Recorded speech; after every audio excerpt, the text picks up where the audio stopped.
Ilaok sa Bukang Liwayway. Sa dulo ng baryo ng San Isidro, may isang sabungan na yari sa kahoy at yero, kupas, kalawangin, at madalas inuuga ng hangin. Dito nagtitipon ang mga lalaking ang kamay ay sanay sa kalyo at ang mata ay sanay sa sugal. Sa ilalim ng araw na halos di pa sumisilip, maririnig ang mahinang tilaok ng mga manok na tila nag-aanyaya sa kapalaran. Si Andres ay isa sa mga unang dumarating tuwing araw ng sabong. Mahirap ang kanyang anyo. Manipis ang sandalyas, kupas ang kamiseta, at may bahid ng lupa ang mga kuko. Ngunit sa kanyang bisig, mahigpit ang hawak niya sa isang manok na kakaiba sa lahat. Payat ngunit matipuno, simple ang balahibo ngunit malinaw ang tindig. Ang pangalan nito ay Mutya. Hindi mamahalin ang lahi ni Mutya, walang papeles, walang medalya ng dugo. Natagpuan lamang siya ni Andres noong isang tag-ulan, basang-basa sa gilid ng pilapil. Noon, ang tanging kayamanan ni Andres ay ang kanyang tiyaga at paniniwala na ang galing ay hindi nasusukat sa presyo. Lumaki si Andres na anak ng magsasaka. Bata pa lamang ay sanay na siya sa araro at sa araw. Nang pumanaw ang ama, iniwan sa kanya ang maliit na lupa at ang paalalang, ang laban, hindi laging panalo, pero ang dangal, huwag ipusta. Iyon ang naging gabay niya sa bawat hakbang, kahit sa sabungan, kung saan ang pera at yabang ay kadalasang mas maingay kaysa katwiran. Sa kabilang dulo ng sabungan, dumating ang isang sasakyan na kumikinang sa sikat ng araw. Bumukas ang pinto at bumaba ang lalaking may suot na mamahaling polo at relo na kumakaway sa bawat galaw. Siya si Don Vicente, mayaman, kilala at kinatatakutan. Ang kanyang mga manok ay pinalaki sa espesyal na kulungan, pinakain ng mamahaling bitamina at sinanay ng mga bihasang tagapag-alaga. Sa likod niya, may mga tauhang tila anino, tahimik ngunit handang umaksyon. Ang manok ni Don Vicente ay si Haring Araw. Malaki ang katawan, makintab ang balahibo, at may matang tila nasanay sa panalo. Sa bawat sabong na sinalihan nito, umuuwi si Don Vicente na may dalang mas makapal na sobre at mas mataas na yabang. Nagkatinginan sina Andres at Don Vicente sa gitna ng sabungan. Hindi iyon unang beses. May mga bulong-bulungan na matagal nang umiikot, na darating ang araw na magtatagpo ang Mutya at Haring Araw. Ang mga mata ng mga manunood ay kumislap sa posibilidad sa banggaan ng dalawang mundong magkasalungat. Lumapit si Andres sa gilid, inilapag ang Mutya, at marahang hinaplos ang leeg nito. Wala siyang sinabing salita, ngunit may tiwala sa bawat dampi. Para kay Andres, ang sabong ay hindi lamang laban ng manok. Laban ito ng paniniwala na kahit salat sa yaman, may puwang pa rin ang sipag at malasakit. Samantala, si Don Vicente ay ngumiti, isang ngiting sanay sa pagkapanalo. Para sa kanya, ang sabong ay negosyo, isang larong ang panalo ay pinipili at pinaplano. Hindi niya nakikita si Andres bilang kalaban, isa lamang hamon na madaling lampasan.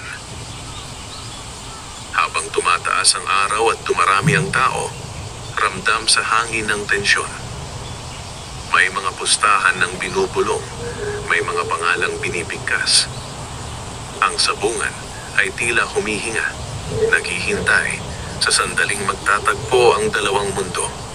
Hindi pa iyon ang araw ng laban, ngunit sa umagang iyon, sa unang pagkakatapat ng mga mata at tikom ng ngiti, nagsimula na ang kwento. Isang kwentong magtatanong kung alin ang tunay na lakas. Ang yaman ba o ang pusong hindi sumusuko? At sa gitna ng alikabok at tilaok, tahimik na tumayo si Andres. Buhat ang Mutya, handang ipaglaban hindi lamang ang panalo, kundi ang paniniwala na ang halaga ng isang mandirigma ay hindi nasusukat sa kinang ng ginto. Sa mga sumunod na araw, naging mas maaga ang paggising ni Andres. Bago pa man sumilip ang araw, nasa bakuran na siya.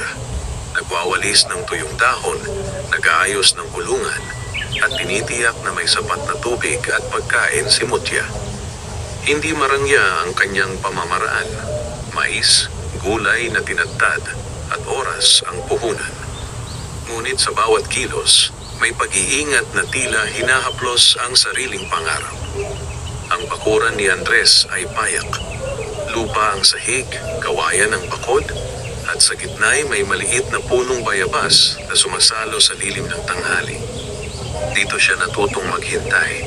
Dito rin niya natutunang makinig sa galaw ng manok, sa huni ng hangin, at sa sariling kaba na hindi niya ipinapakita kanino man. Si Mutya ay tahimik ngunit mapagmasid. Hindi siya palasigaw, hindi palaban kung walang dahilan. Kapag pinapakawalan sa maliit na espasyo, hindi agad sumusugod. Umiikot muna, sumusukat, saka kikilos. Napansin iyon ni Andres at pinahalagahan. Hindi lahat ng lakas ay nakikita sa unang sulyap, kulong niya minsan sa sarili. Sa baryo, may mga taong umiling at may mga ngumiti. May nagsabi pang sayang lang ang oras ni Andres, na ang sabong ay para sa may puhunan, hindi para sa umaasa sa swerte. Ngunit may iilan ding naniniwala. Si Mang Tino, matandang sabongero na minsang nanalo at madalas natalo, ay palihim na dumadalaw. Hindi siya nagbibigay ng payo ng direkta. Nagkukwento lamang siya ng mga laban, ng mga pagkakamali at ng mga panalong napawi dahil sa yabang. Hindi mo kalaban ang kalaban, wika ni Mang Tino isang hapon habang pinapanood si Mutya. Ang kalaban mo, ang sarili mong pagmamadali. Tinandaan iyon ni Andres. Samantala sa kabilang panig ng bayan, abala si Don Vicente. Ang kanyang kulungan ay malinis, maliwanag at puno ng tauhan. May talaan ng oras ng ehersisyo, pagkain at pahinga. Si Haring Araw ay inaalagaan na parang hari. May bantay, may sukat at may disiplina. Sa bawat araw, sinusukat ang lakas at bilis. Walang puwang ang pagkukulang. Ngunit kahit sa gitna ng kaayusan, may usap-usapan. May narinig si Don Vicente na ang Mutya ni Andres ay may kakaibang kilos. Hindi sumusugod, ngunit bihirang umatras. Napangiti siya. Para sa kanya, ang ganitong balita ay pampalipas oras lamang. Ang panalo ay hindi pinagkakatiwala sa bulong ng baryo. Isang hapon, nagtagpo ang kanilang landas sa tindahan sa kanto. Tahimik ang paligid. Ang init ay nakadikit sa balat. Nagkatinginan sila. Walang bati, walang ngiti. Ngunit sa pagitan nila, may tanong na hindi kailangang bigkasin. Ang tanong ng laban. Umuwi si Andres na mas mabigat ang hakbang.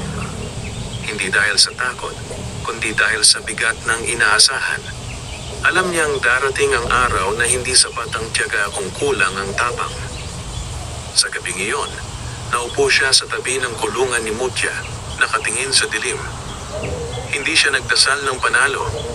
Nagdasal siya ng linaw, na kapag dumating ang oras, alam niya ang tamang sandali.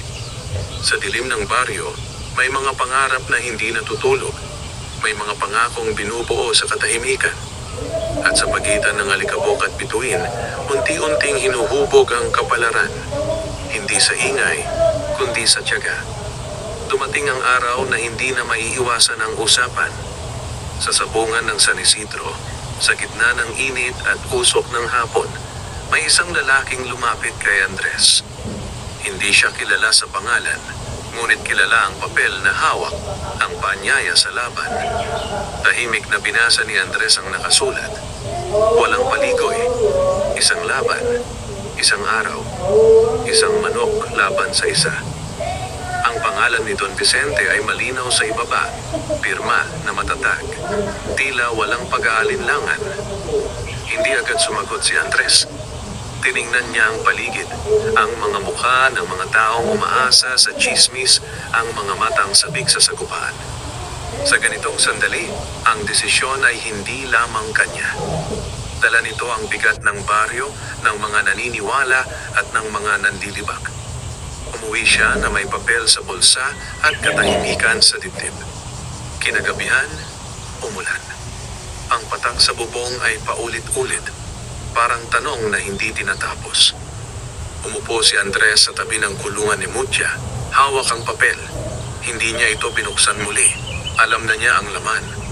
Ang mahalaga ay ang sagot. Naalala niya ang ama, ang mga kamay na sugatan ngunit matatag. Naalala niya ang mga araw na walang ani at ang mga gabing may pag-asa. Sa harap niya, si Mutya ay payapang nakatayo. Ang mga matay malinaw, walang bakas ng takot o yabang. Sa sandaling iyon, napagpasyahan ni Andres. Hindi dahil sa hamon, kundi dahil sa paniniwala na ang pagkakataon ay dumarating minsan lamang at ang pag-urong ay hindi laging katumbas ng talino. Kinabukasan, ibinalik niya ang papel na may isang salita lamang. Tatanggapin. Mabilis kumalat ang balita. Ang baryo ay parang nagising sa iisang sigaw. May magbubukas na laban na higit pa sa pustahan. Ang mahirap laban sa mayaman. Ang walang pangalan laban sa kilala. Sa mga tindahan at bangketa, iyon ang usapan. Si Don Vicente ay ngumiti nang marinig ang sagot. Para sa kanya, ito'y kumpirmasyon ng inaasahan. Nagutos siya ng mas mahigpit na paghahanda, mas maingat na pagsukat. Walang dapat iwan sa pagkakataon. Samantala, si Andres ay nagbawas. Binawasan ang ingay, ang galaw, ang mga mata na tumitingin. Mas pinili niyang manatili sa bakuran kasama si Mutya. Mas maikli ang ehersisyo, mas mahaba ang pahinga. Hindi siya nagdagdag ng bago, pinatatag lamang ang mayroon. Isang gabi bago ang itinakdang araw, dumalaw si Mang Tino. Walang dalang payo, walang tanong. Umupo lamang siya at tumingin. "Handa ka na," wika niya matapos ang mahabang katahimikan. Hindi iyon tanong. Tumango si Andres.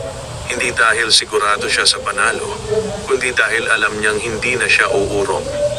Sa dilim ng gabing iyon, ang hamon ay hindi na papel o salita. Isa na itong landas na tatahakin. May panganib, may pag-asa, at may katotohanang haharapin sa liwanag ng araw. Ang araw ng timbangan. Sumikat ang araw na tila mas mabigat kaysa karaniwan. Sa sabungan ng San Isidro, maaga pa'y may pila na ng mga tao. May dalang pera, may dalang pag-asa, at may dalang duda. Ito ang araw ng timbangan. Ang huling hakbang bago ang laban. Dito nasusukat hindi ang tapang, kundi ang disiplina. Dumating si Andres na walang kasabay. Sa isang kamay, ang kahong-kahoy. Sa kabila, ang katahimikan. Binuksan niya ang kahon at marahang inilabas si Mutya. Tahimik ang manok, tuwid ang tindig. Walang galaw na sayang. Sa kabilang panig, sabay-sabay ang dating ni Don Vicente at ng kanyang mga tauhan.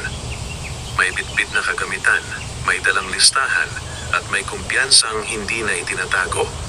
Si Haring Araw ay inilabas na parang alahas, makintab, buo, at sanay sa mata ng marami. Lumapit ang tagapamagitan. Sinimulan ang proseso, sukat, tingin, paghihintay. Ang oras ay mabagal, parang sinasadyang pahabain ang kaba. Sa bawat hakbang, ramdam ang tensyon. May mga pulungan, may mga titik na nagtatagpo at umiiwas. Nang ilagay sa timbangan si Mutya, bahagyang kumunot ang noo ng ilan. Hindi siya ang inaasahang hulma ng panalo.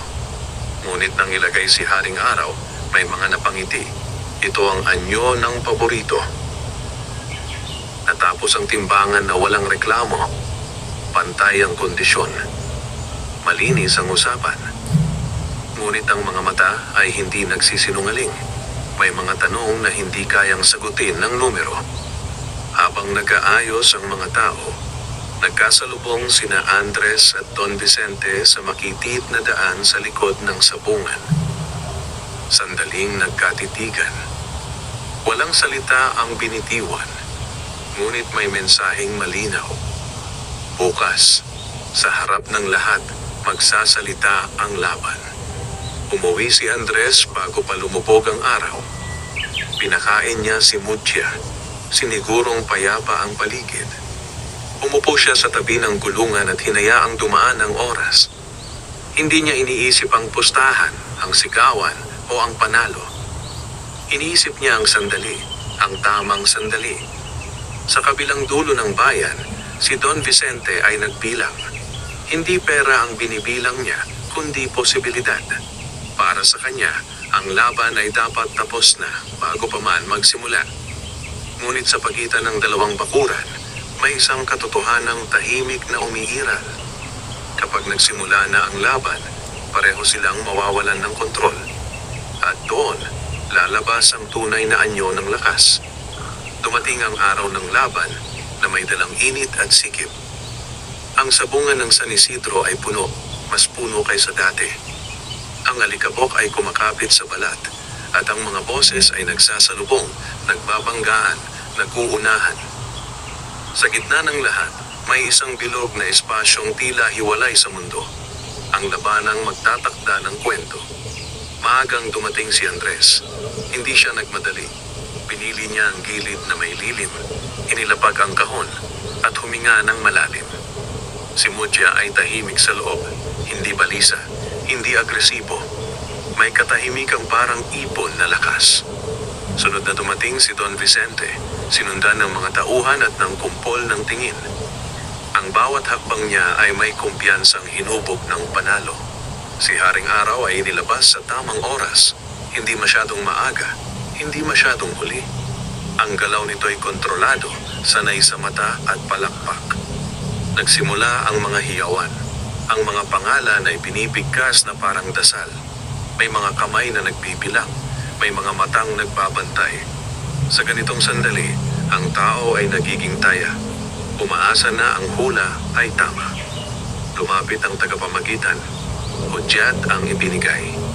Inilabas si Mutya. Inilabas si Haring Araw. Sa unang tingin, malinaw ang pagkakaiba. Laki laban sa liksi. Kinanglaban sa simple. Ngunit sa pagitan nila, may espasyong hindi kayang sukatin ng mata. Nang magsimula ang ikot, hindi agad sumugod si Mutya. Umiwas siya, sumukat, umikot sa gilid. May mga bulungan, may mga natawa. Samantala si Haring Araw ay umusad ng diretsyo, kumpiyansa, sanay sa unang hakbang na may bigat. Sa bawat sandali, pinipigil ni Andres ang sarili. Hindi siya sumigaw, hindi siya kumilos. Ang kanyang mga mata ay nakatutok, hindi sa banggaan, kundi sa pagitan ng mga galaw. Doon niya hinahanap ang sandali. Nagbago ang tono ng ingay. May mga hiyaw na naputol, may mga palakpak na nagalangan. Hindi dahil may malinaw na nangyayari, kundi dahil may inaasahang hindi agad natutupad. Sa gitna ng ikot at iwas, may sandaling nagtagpo ang tingin ng dalawang manok. Isang iglap na tila pag-uusap na walang salita. Pagkatapos noon, nagbago ang ritmo. Mas naging maingat si Haring Araw. Mas naging matiyaga si Mutya. Ang laban ay hindi pa tapos. Ngunit sa gitna ng ingay, may isang bagay na malinaw. Hindi ito magiging mabilis. At sa tagal, ang disiplina ay kasing halaga ng lakas. Sa araw na iyon, sa harap ng lahat, unti-unting nabubura ang inaakala nilang alam nila. Ang laban ay hindi pa nagsasalita ng wakas, ngunit nagsisimula na itong magtanong. Ang timbang ng sandali. Habang tumatagal ang laban, unti-unting humuhupa ang sigawan. Ang mga tao ay tila natutong huminga kasabay ng galaw sa gitna. Ang mga mata ay mas tumitindi, ang mga bibig ay nagiging tikom. Sa ganitong katahimikan, mas malinaw ang bawat kilos, ang bawat pag-iwas, ang bawat paglapit, ang bawat pag-atras na may dahilan. Si Mutya ay patuloy na umiikot, hindi nagmamadali. Ang kanyang mga hakbang ay eksakto, parang sinusukat ang distansya hindi sa lakas, kundi sa tiempo. Sa bawat pag-usad ni Haring Araw, may katapat na sagot, hindi laging banggaan, madalas ay pagliko, pag-iwas, paghintay. Napansin iyon ng ilan. Ang mga mata ng matatandang sabongero ay kumunot, hindi sa pagdududa, kundi sa pagkilala. May estilo ang laban, may isip sa likod ng galaw. Hindi ito basta tapatan ng tapang. Si Don Vicente ay nanatiling tahimik. Ang kanyang mga kamay ay nakatiklop. Ang mga matay hindi kumukurap. Sa loob niya, may bilang na ginagawa. Oras, galaw, lakas. Hindi siya sanay sa ganitong takbo. Karaniwan, sa ganitong punto, tapos na ang usapan. Si Andres naman ay bahagyang yumuko. Ang mga kamay ay nasa likod. Ang kanyang hininga ay pantay. Hindi niya pinipilit ang mangyari. Hinahayaan niya ang laban na magsalita sa sarili nitong wika. Alam niyang ang pagmamadali ay kalaban ng linaw.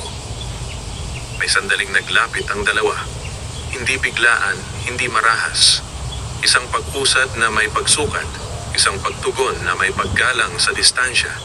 Sa sandaling iyon, nagbago ang tingin ng mga tao. Hindi na lamang ito laban ng paborito at hamon. Isa na itong pag-uusap ng dalawang anyo ng lakas.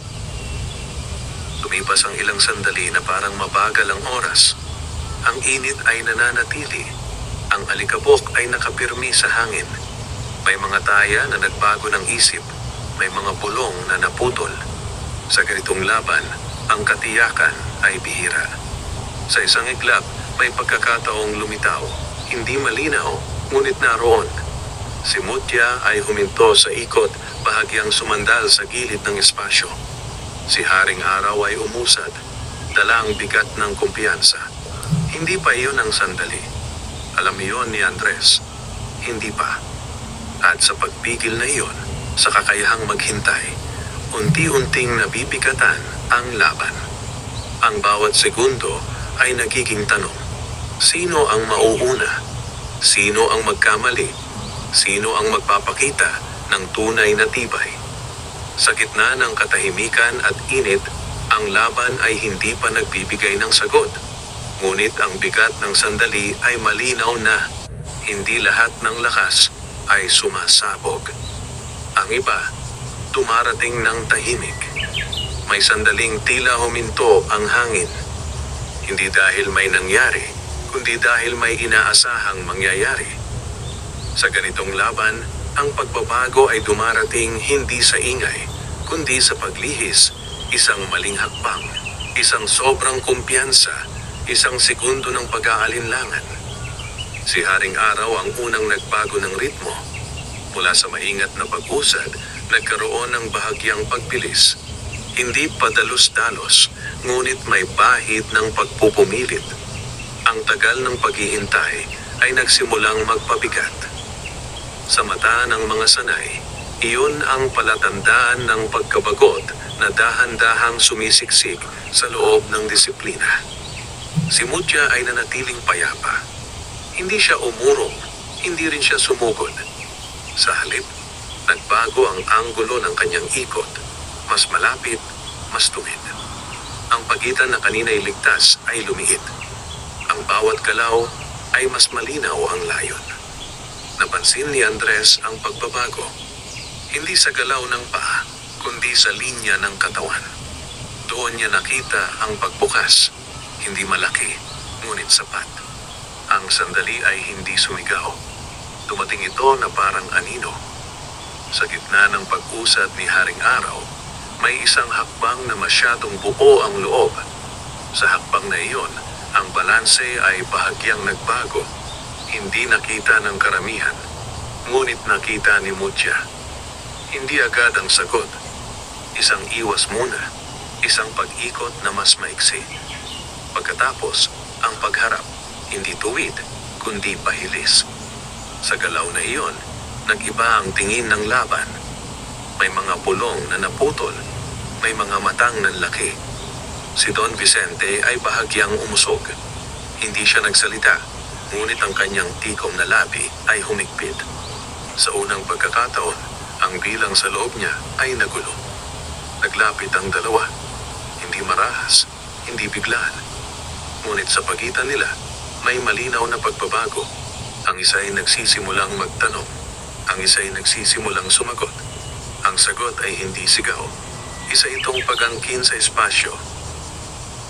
Ang oras ay muling bumagal. Sa bawat hakbang, ramdam ang pagod na hindi palantad. Ang init ay mas mainit, ang alikabok ay mas makapal. Sa ganitong kalagayan, ang tibay ng isip ay kasing halaga ng tibay ng katawan. May mga tumingin kay Andres. Hindi siya gumalaw. Hindi rin siya nagudyok. Ang kanyang katahimikan ay hindi kawalan ng pakialam.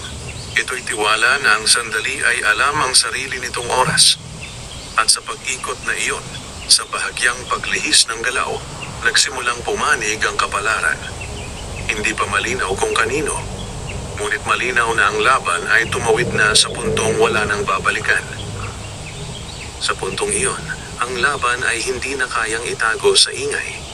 Ang katahimikan ay bumalik, hindi sa pilitan, kundi kusang loob. Ang mga taong kanina'y maingay ay ngayon nakasubsob ang tingin, parang ayaw makaligta ng kahit isang galaw. Si Haring Araw ay huminga ng mas malalim.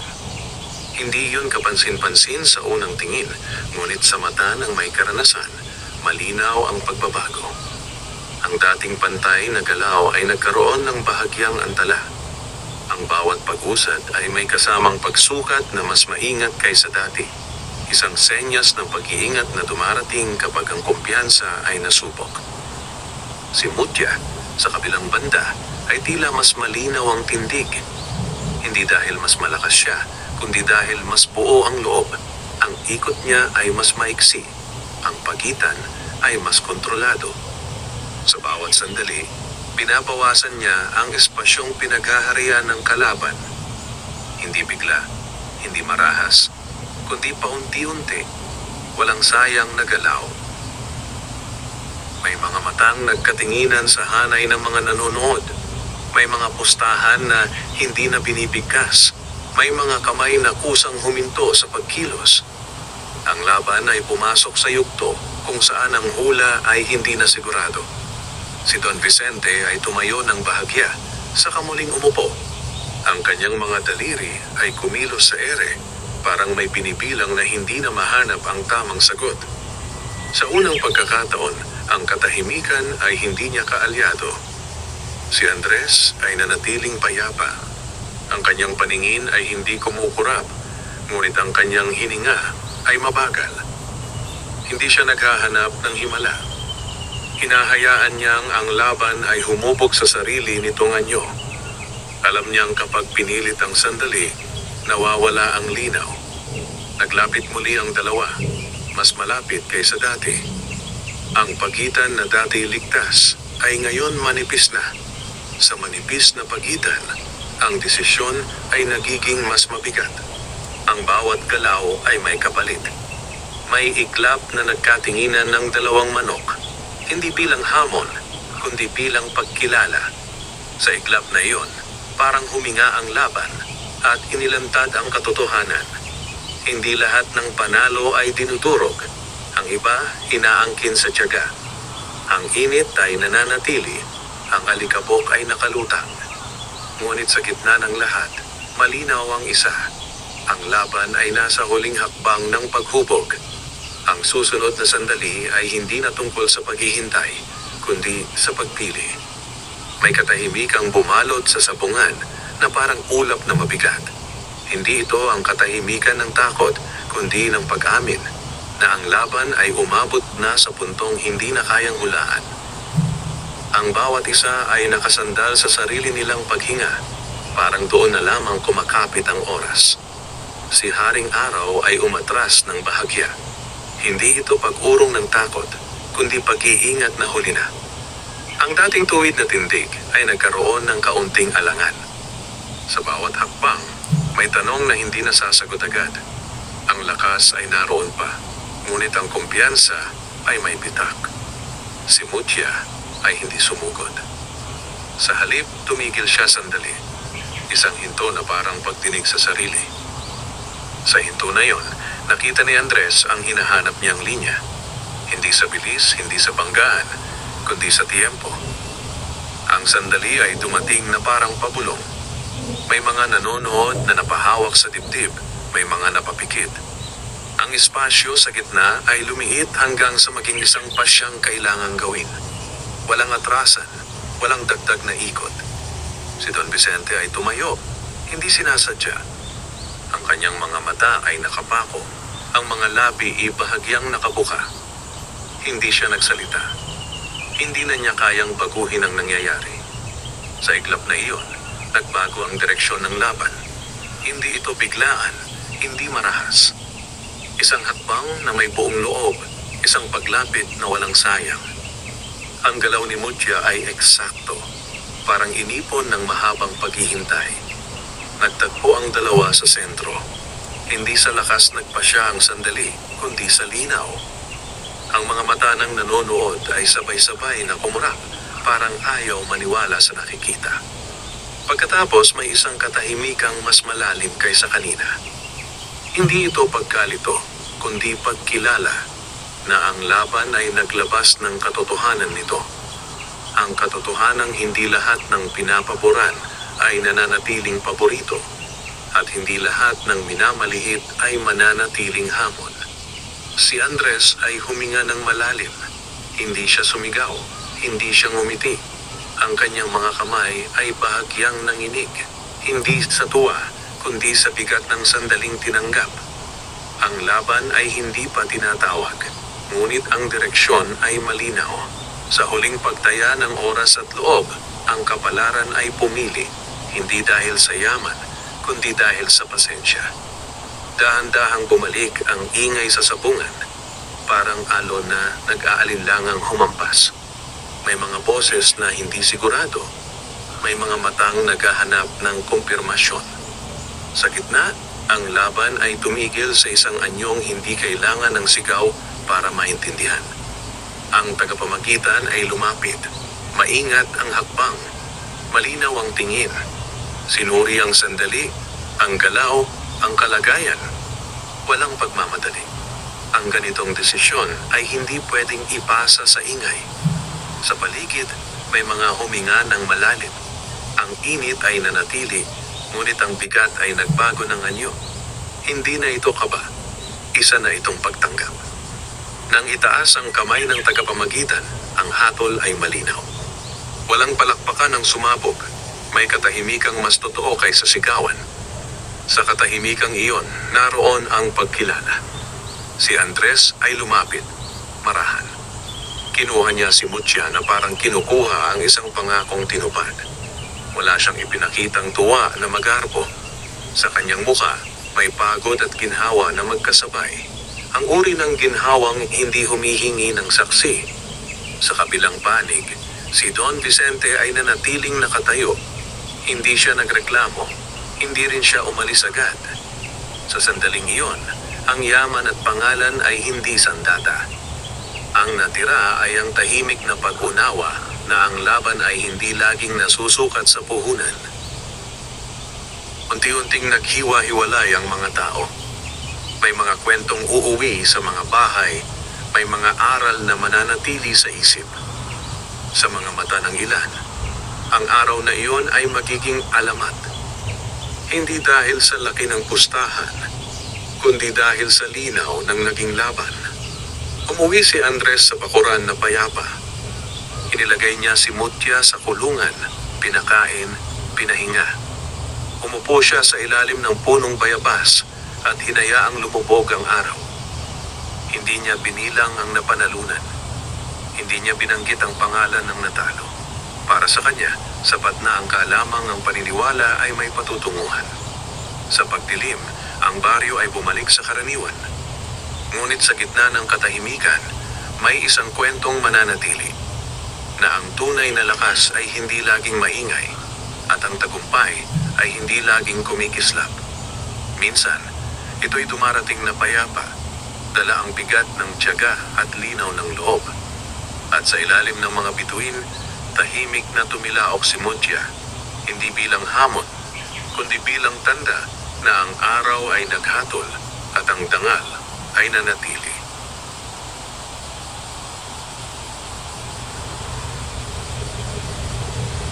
Wakas.